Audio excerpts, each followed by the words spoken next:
ആ വചനം തികവുള്ളതാണ്, പൂർണ്ണതയുള്ളതാണ്. അതിൽ കള്ളമില്ല, കാപട്യമില്ല, ഒന്നുമില്ല. ആ വചനം തികവുള്ളത് ദൈവത്തിൽ നിന്ന് പ്രാപിച്ചുകൊണ്ട് ഓരോ വ്യക്തി ജീവിതങ്ങളും ദൈവം അവരോട് സംസാരിച്ചതായ, അവരോട് ഇടപെട്ടതായ കാര്യങ്ങളാണ് വചനമായി എഴുതി അതിൽ വച്ചിരിക്കുന്നത്.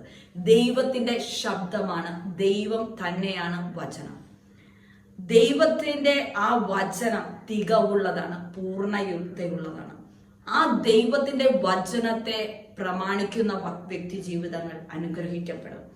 ആ ദൈവത്തിന്റെ വചനത്തെ ഉൾക്കൊള്ളുന്ന വ്യക്തി ജീവിതങ്ങൾ അനുഗ്രഹിക്കപ്പെടും. ദൈവത്തിന്റെ വചനത്തെ മുറുകെ പിടിക്കുന്ന വ്യക്തി ജീവിതങ്ങൾ അനുഗ്രഹിക്കപ്പെടും. ദൈവത്തിന്റെ വചനം ഏറ്റുപറയുന്ന വ്യക്തി ജീവിതങ്ങൾ അനുഗ്രഹിക്കപ്പെടും. മറിച്ച് ദൈവത്തിന്റെ വചനത്തെ നിഷേധിക്കുന്ന